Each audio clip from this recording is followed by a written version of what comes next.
National income का value added method आज करेंगे पूरा रिवाइज हमारी इस 3 मिनट सीरीज के अंदर। वैल्यू एडेड मेथड को हम प्रोडक्शन मेथड भी कहते हैं। आखिर ये होता क्या है? देखो, इस मेथड के अंदर हम ये देखते हैं कि जितने भी हमारे प्रोड्यूसर्स हैं उन्होंने क्या वैल्यू एडिशन करा है प्रोडक्शन के फेज में। इसमें हमारा मेन फोकस ये होता है कि हम domestic product at factor cost यानी कि एनडीपीएफसी निकालने की कोशिश करते हैं, जिसका बेसिक फॉर्मूला तो है value of output minus intermediate consumption, यानी कि हमने कितनी वैल्यू ऐड करी है। अब वैल्यू ऐड करते समय हम स्टेप्स लगाते हैं क्या, ये एग्जाम में हमसे पूछ सकते हैं। जैसे हमारा पहला स्टेप होता है कि हम gross value added at market price निकालते हैं, जिसके लिए हम वैल्यू ऑफ आउटपुट में से इंटरमीडिएट कंजम्पशन माइनस करते हैं। अब ये जो ग्रॉस वैल्यू एडेड है, ये हमें सारे सेक्टर्स का जोड़ना पड़ता है, जिसको जोड़कर हमें मिलता है जीडीपी एमपी।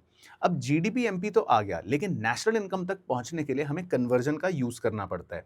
तो हम क्या करते हैं, हम डेप्रीसिएशन माइनस करते हैं और नेट इनडायरेक्ट टैक्स को माइनस करते हैं। इससे हमें एनडीपीएफसी या डोमेस्टिक इनकम मिल जाती है। अब कुछ प्रिकॉशंस होते हैं जो वैल्यू एडेड मेथड में हमें ध्यान रखने पड़ते हैं। ये प्रिकॉशंस अलग से भी हमसे पूछ सकता है। जैसे किसी भी तरह की ट्रांसफर इनकम हमें कभी भी इंक्लूड नहीं करनी। कोई सेकेंड हैंड गुड्स अगर हम बेच रहे हैं उसे इंक्लूड नहीं करना, लेकिन उस पर ब्रोकर अगर कोई कमीशन कमा रहा है तो उसे हमें इंक्लूड करना है। और सबसे बड़ा प्रिकॉशन, कोई भी इंटरमीडिएट गुड हमें कभी भी नेशनल इनकम काउंटिंग में नहीं लेना। ये प्रिकॉशंस हमें पता होने चाहिए। आइए एक क्वेश्चन देखते हैं, बड़ा ही इंपॉर्टेंट। यहाँ पर हमने गुड्स बेचे 3,000 रुपए के, चेंज इन स्टॉक निकाल कर हम देख सकते हैं क्लोजिंग और माइनस ओपनिंग 100 रुपए का, और इंटरमीडिएट कंजम्पशन हमने करी मान लो 1800 की। बाकी डेप्रीसिएशन है 150, इनडायरेक्ट टैक्स है 250 और सब्सिडीज हैं 50। तो कैसे हम अपना एनडीपीएफसी निकाल सकते हैं? तो सबसे पहला स्टेप तो ऑब्वियसली हम चेंज इन स्टॉक निकाल लेंगे, जो मैंने बताया 100।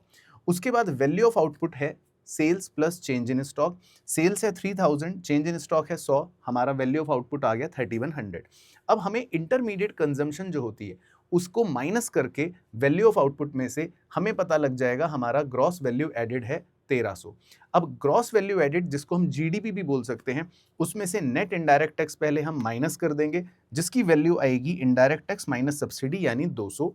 और फिर हम फाइनली एनडीपीएफसी निकाल सकते हैं, जिसके लिए डेप्रीसिएशन और माइनस कर देंगे तो हमारा आंसर आ जाएगा 950। ये वैल्यू एडेड मेथड जो है हमारे एग्जाम में बहुत इंपॉर्टेंट है। तो अब ये वीडियो अगर आपको अच्छी लगी हो तो इसको सब तक शेयर कर देना, और हमारी इस 3 मिनट सीरीज को जरूर फॉलो करना। इससे आपके सारे सिलेबस का कंप्लीट रिवीजन हो जाएगा।